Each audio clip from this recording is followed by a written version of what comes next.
যে কাজী জাফর আহমদ সাহেবকে শুধু একজন রাজনীতিবিদ বা সাবেক প্রধানমন্ত্রী হিসেবে দেখলে ভুল হবে। তিনি যে বয়সে যেটা করা যায়, করা উচিত বা করা সম্ভব, উনি সেটা করেছেন।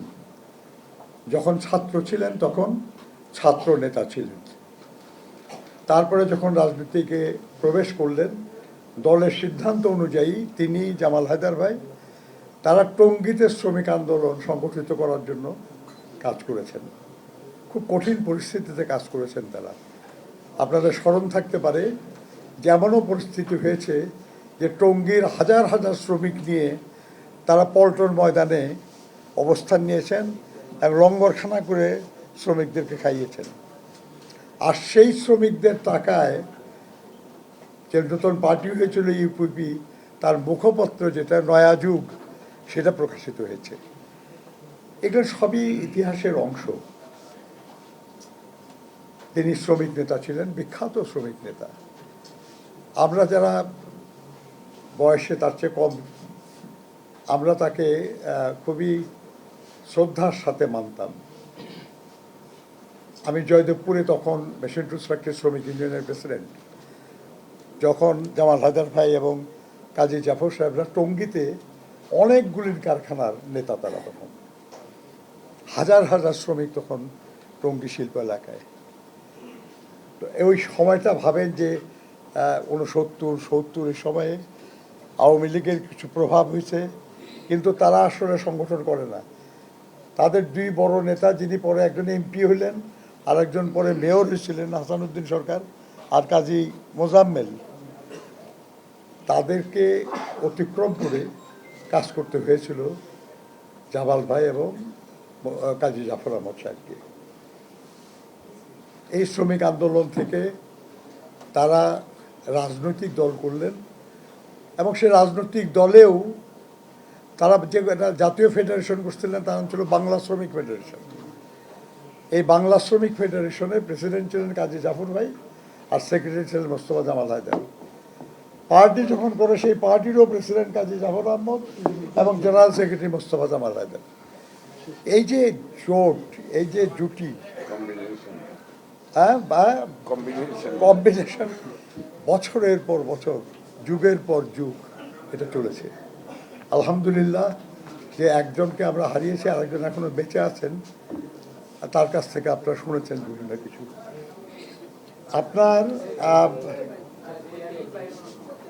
এখানে আলাপ হচ্ছিল অনেকেই যে উনি দাড়ি টুপি এগুলো নিয়ে দেখা করেছেন এর সঙ্গে। আমার সৌভাগ্য হয়েছে যে পাগড়ি না, আমি কিস্তি টুপি মাথায় বিরাট দাড়িওয়ালা কাজে জাফর সাহেবকে দেখেছি।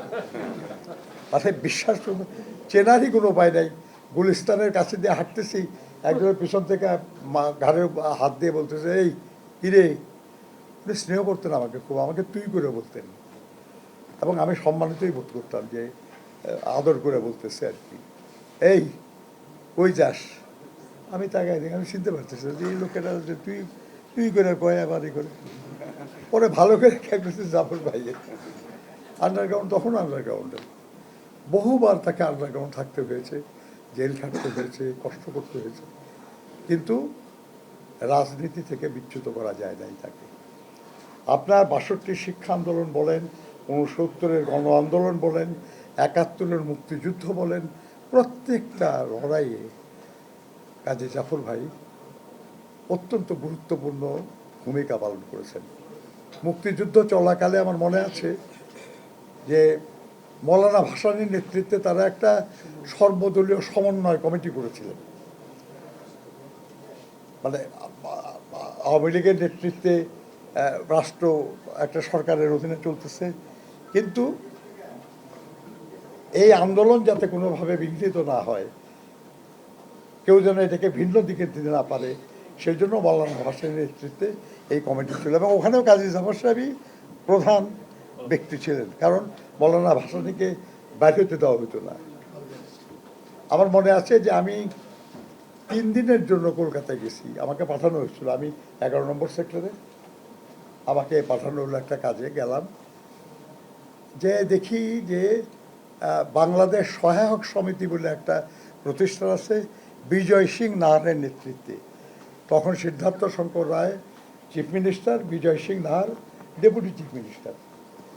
তার নেতৃত্বে একটা বাংলাদেশ সহায়ক কমিটি, তারা 6টা ট্রাক ভর্তি জিনিসপত্র, কাপড়, জামা, জুতা মুক্তিযোদ্ধাদের জন্য রেডি করে রাখছে, কিন্তু এটা নিয়ে আসার লোক নাই, নিয়ে যাওয়ার লোক নাই কোথাও। খুব আক্ষেপ করে বলতেছিল তাজউদ্দিন সাহেব, যে আমাকে বলতে, কারণ উনি শ্রীপুরের লোক, কাপাসিয়ার লোক আর কি তাজউদ্দিন সাহেব। আমি যদুপুরের মেশিন টুলসের শ্রমিক ইউনিয়নের প্রেসিডেন্ট, তখন মেশিন টুলস ফ্যাক্টরি ওই এলাকার সবচেয়ে গুরুত্বপূর্ণ প্রতিষ্ঠান, পরিচয় ছিল একটু। উনি আক্ষেপ করে বলতেছেন, দেখেন ওরা জিনিস দিচ্ছে, রেডি করে রাখছে ট্রাকে, সারাদিন হাঁটা চলা করতেছে, এখানে কত লোক আর খালি পয়সার জন্য আসে, কিন্তু অনুরোধ করলেও একজন লোককে পাইতেছি না যে সেই ট্রাকে করে একটু নিয়ে যা, কোথাও পৌঁছায় দিল। আমি তাকে বললাম যে আমি মহেন্দ্রগঞ্জে, তো আমি তো ওখানে মুক্তিযুদ্ধ, আমি ক্যাম্পে আছি। আমরা তো আপনি মহেন্দ্রগঞ্জে যদি দিতে পারেন তাহলে আমি একটা ট্রাক নিতে পারি। রাজি হয়ে গেলেন, এবং আমার মনে আছে এই জন্য আমাকে রাস্তার খরচের জন্য মোহাম্মদুল্লাহ সাহেবের কাছে পাঠালো, একটা স্লিপ দিয়ে আর কি। আমার মনে আছে 400 টাকা। মোহাম্মদুল্লাহ সাহেব দোতলায় বসতেন, উনি একটা স্লিপ দিলেন, ওটা রেখে আমাদের দিয়ে আবার রিসিভ করায় নিলেন, নিয়ে বেরোলাম। এবং সে বিরাট ট্রাক আর কি, বড় ট্রাক, শিখ ড্রাইভার। আমি চলে আসবো, এর মধ্যে হঠাৎ জাফর ভাইয়ের সঙ্গে দেখা। আমরা কী অবস্থা, আমি আগামীকাল রাত্রে আমি চলে যাব ট্রাকে করে, আমি মহেন্দ্রগঞ্জে যাব আর কি। এই কলকাতা থেকে মহেন্দ্রগঞ্জ কিন্তু অনেক দূরে, আপনার সীমান্তটা চিন্তা করেন আর কি, যে একেবারে অনেক উপরে উঠে তেঁতুলিয়ার ওই পাশে দিয়ে আবার নিচের দিকে নেমে মেঘালয়ের মহেন্দ্রগঞ্জ। আমার মনে আছে যে 4 দিন 5 রাত রাখছে আমাদের ট্রাকে করে আর কি। জাফর ভাই ওটা আমাকে বলতেছে, শোন একটা কাজ কর, আমাদের কিছু লিফলেট আছে, এই লিফলেট তুই বালুরঘাটে উমুককে দিবি, আর তুই মহেন্দ্রগঞ্জে নিয়ে রাখবি, ওখানে লোক যায় তোর থেকে কালেক্ট করে নিয়ে আসবে। ঠিক আছে, আমারে প্রায় 4-5 হাজার লিফলেট আমাদের দিয়ে দিল আর কি। বিলিভ ইট, আমি কোনোদিনই ভাষা নির্ণয় করি নাই, আমি ইউপিপিও করি নাই, কোনো ওই যে সিপিবিও করি নাই। অনেকে মনে করে আর কি যে ট্রেড ইউনিয়ন করি তো গভর্নমেন্ট পার্টি করছে। আমার আত্মীয় স্বজন আবার কমিউনিস্ট পার্টি বড় বড় নেতা, তো মনে করে আর কি। কিন্তু আমি ইন্ডিপেন্ডেন্ট ট্রেড ইউনিয়ন করতাম, কিন্তু আমাদের এই বাম সংগঠনগুলির সঙ্গে অনেক সুসম্পর্ক ছিল আমার, খুব হৃদ্যতা ছিল, এবং আমি সম্মান করতাম তাদেরকে। আমি জাফর ভাইয়ের কথা অমান্য করার অবস্থা ছিল না আমার আর কি। এখন যাচ্ছি গভর্নমেন্টের অর্গানাইজ করা একটা ট্রাকে, হ্যাঁ, কংগ্রেসের লোকরা ঠিক করে দিছে, ওই ট্রাকে আমি ওই সমন্বয় কমিটির লিফলেট নিয়ে কেমনে যাই। অনেক চিন্তা করে বের করলাম, বালুহাক্কা স্ট্রিট থেকে জয় বাংলা বলে একটা পত্রিকায় বাইরে হতো আর কি, পত্রিকা একদম ভালো কাগজে একটা বের করা। তা আমি ওখানে গেলাম, যা বললাম যে এরকম ব্যাপার, আমি কলকাতায় আসছিলাম, আমি মহেন্দ্রগঞ্জে আছি, তো আমি কিছু জয় বাংলা পত্রিকা দেন, আমরা ওখানকার লোকজন, ওরা খুব খুশি।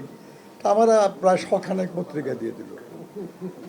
আমি ওই পত্রিকার মধ্যে ভাজে ভাজে লিফলেট ঢুকায় প্যাকেট করে, দেখলে কেউ বুঝবে না জয় বাংলা পত্রিকা, কেউ কিছু বলবে না, কিন্তু ওর ভিতরে করে এই লিফলেট নিয়ে আমি আসলাম। বালুরঘাটে একজন লোক কাছে পৌঁছায় দিলাম। রাত্রেবেলা তো শহর পার হওয়া যায় না, ট্রাক রেখে রাত্রেবেলা শহরে যায় ওই ঠিকানায় পৌঁছায় দিলাম, দিয়ে পরের দিন তো আমার দিনের বেলা।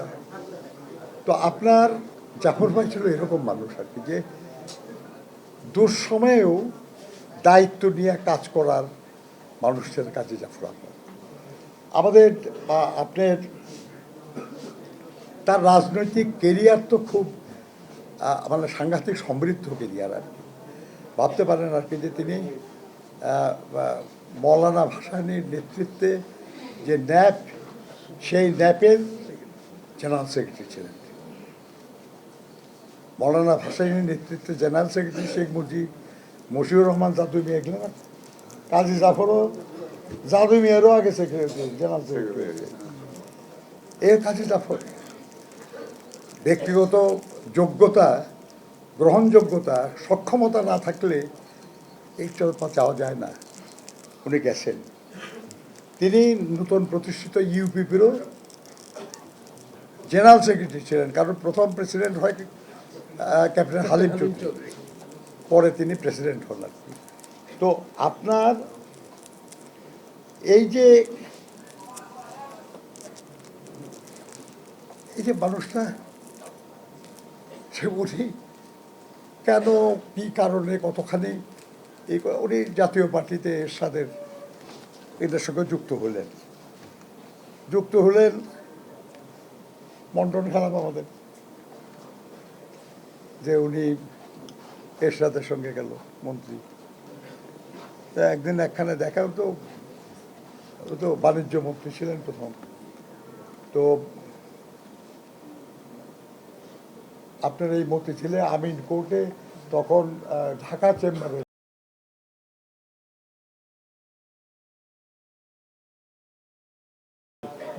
অফিস, উনি ওখানে এক প্রোগ্রামে আসছে, আর নিচের তলায় হলো মেশিন টু সেলস অফিস, আমি ওখানে পোস্টেজ আর কি।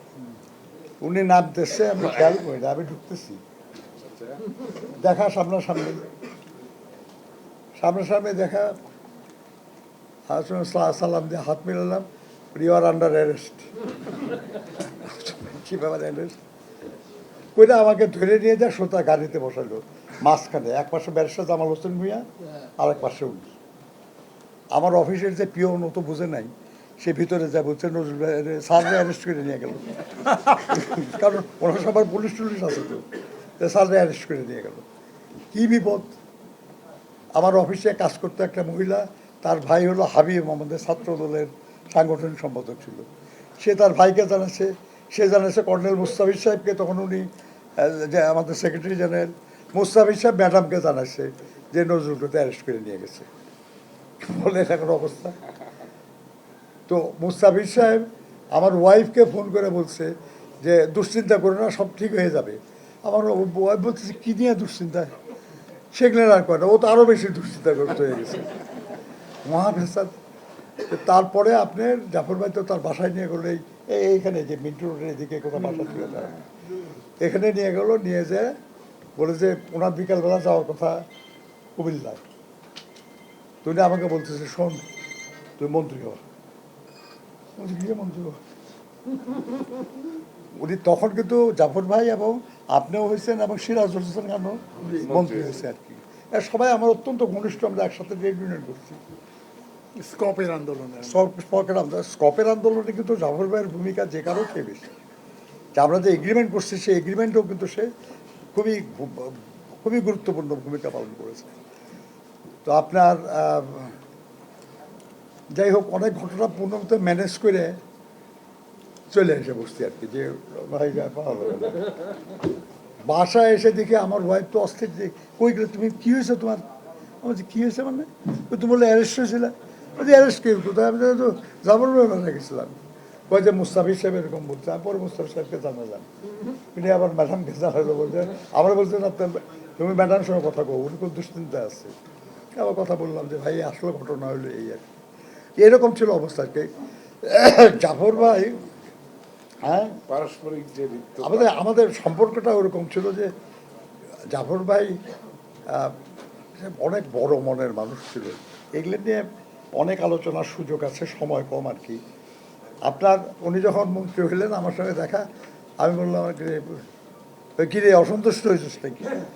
আমরা তো হবো না কেন, আপনি জিয়াউর রহমানের শিক্ষামন্ত্রী ছিলেন, আপনি এই সাথে এসে মন্ত্রী, কী হলো আপনার, লাভ কী হলো আপনার? ওই যে মন্ত্রী হওয়ার জন্য আসি নাই, দেখিস। তারপরে কতদিন পরে প্রধানমন্ত্রী কি আমাদের একটু আগাইছে আর কি, তারপরে প্রধানমন্ত্রী হয়ে গেছে। বিলিভ ইট আর কি। আমার যেহেতু তার জাতীয় পার্টিতে যাওয়াই তো আমার ভালো লাগে না আর কি, কিন্তু প্রধানমন্ত্রী হওয়ার পরে একটা কারণে আমি তাকে অভিনন্দন জানালাম, যে বাংলাদেশের ইতিহাসে কোনো শ্রমিক নেতা প্রধানমন্ত্রী তার আগে পরে কেউ হয় নাই। এটা একটা শ্রমিক আন্দোলনের কর্মী হিসাবে আমার কাছে মনে হয়েছে যে এটা একটা রিকগনিশন, যে শ্রমিক নেতারাও প্রধানমন্ত্রী হওয়ার যোগ্য হতে পারে। জাফর ভাই এটা এস্টাবলিশ করলেন। যাই হোক, উনি প্রধানমন্ত্রী হয়েছেন, দায়িত্ব পালন করেছেন। এখানে আপনার তার কাছে শিখছে অনেক কিছু। শিক্ষিত মানুষ ছিলেন, বিদ্যান মানুষ ছিলেন। এনারা সবাই ইউনিভার্সিটিতে অত্যন্ত ভালো স্টুডেন্ট ছিলেন। তাদের কাছ থেকে আমরা যারা শ্রমিক আন্দোলনে তাদের জুনিয়র, আমরা অনেক কিছু শিখেছি জাফর ভাইয়ের কাছ থেকেও। আজকের দিনে তাকে শ্রদ্ধা জানাচ্ছি। শুধু আমাকে ব্যক্তিগত শ্রমিক করতেন সেজন্য না, শ্রমিক আন্দোলনকে শানিত করা, শক্তিশালী করা, কার্যকর করার ক্ষেত্রে যারা ভূমিকা পালন করেছে, কাজী জাফর, মুস্তফা জামাল হায়দাররা তার অন্যতম। সেই জন্য তার প্রতি আরও গভীর শ্রদ্ধা নিবেদন করছি। আপনার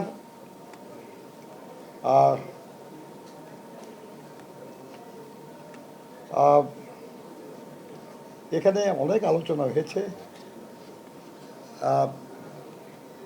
জাফর ভাইকে ম্যাডাম আমাদের নেত্রী পছন্দ করতেন, কোনো সন্দেহ নাই।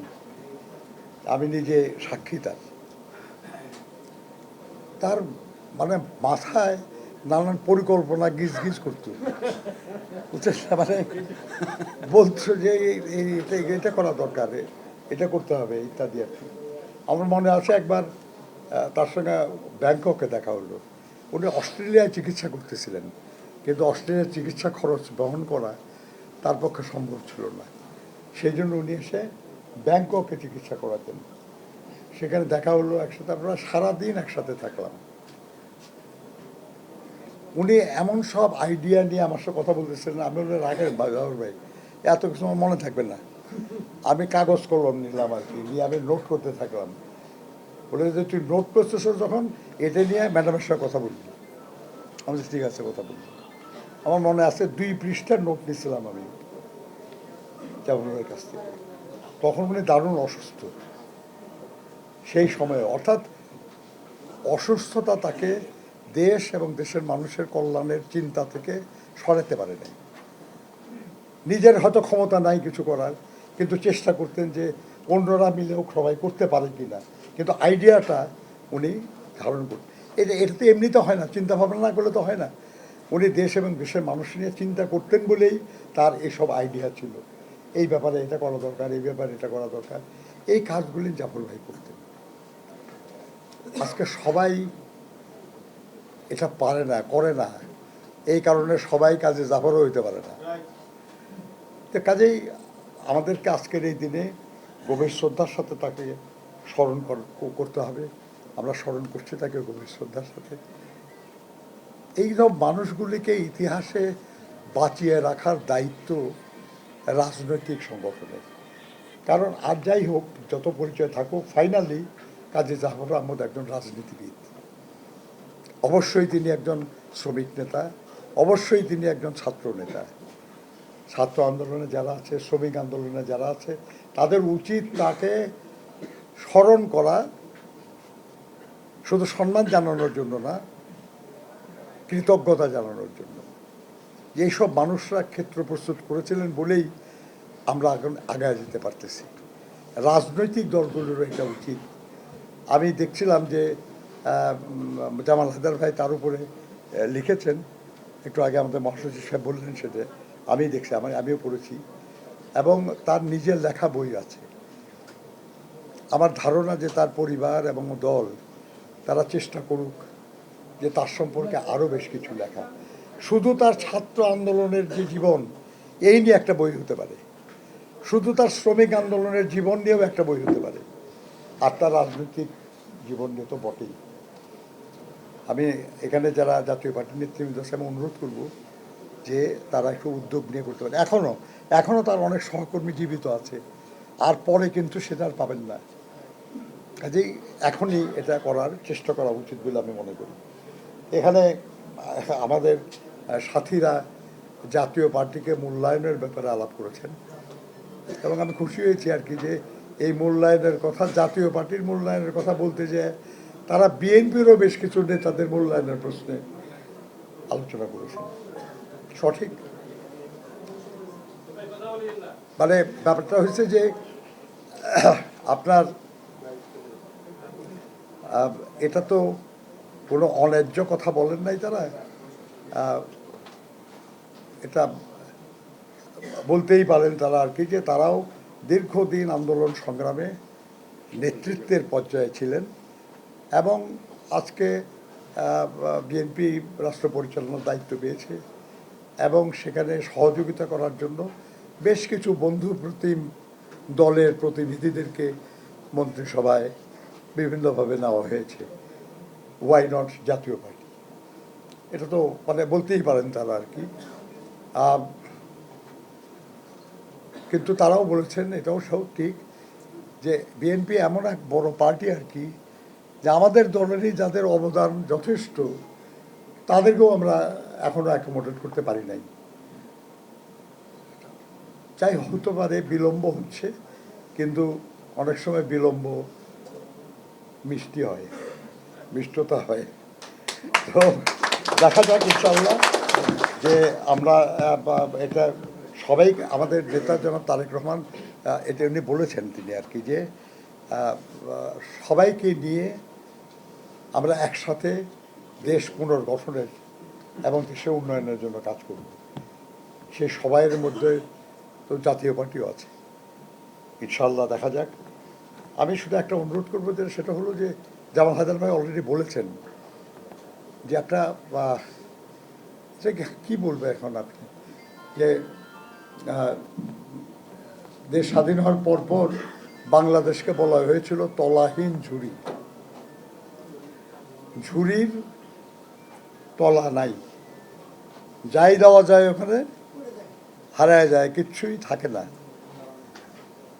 এই তলাহীন ঝুড়ির তলা বানাইছেন এবং রিপেয়ার করছেন জিয়া রহমান সাহেব, শহীদ প্রেসিডেন্ট জিয়া রহমান বীর উত্তম। দেশটা কিছুটা সমৃদ্ধির দিকে এগিয়ে যাচ্ছিল, সেই সময় তাকে হত্যা করা হলো এবং সেই হত্যার পথ ধরে একটা নতুন শাসন আসলো। তারা যখন চলে যায় তখন আমাদের উন্নয়ন বাজেট প্রায় 100% ঋণ এবং সাহায্য নির্ভর ছিল এবং নানান সংকটের মধ্যে দিয়ে সময় যাচ্ছিল। বেগম খালেদা জিয়া 1991 যখন দায়িত্ব পেলেন, তখনও তিনি দেশে একটা সংকট সময়ে দায়িত্ব পেয়েছিলেন এবং তিনি চেষ্টা করেছিলেন এটাকে পুনর্গঠন করার, সামনের দিকে এগিয়ে নেওয়ার, এবং কিছুটা সফল তো নিশ্চয়ই হয়েছিলেন। আর না হলে বাংলাদেশকে ইমার্জিং টাইগার বলা হয়েছে কেন?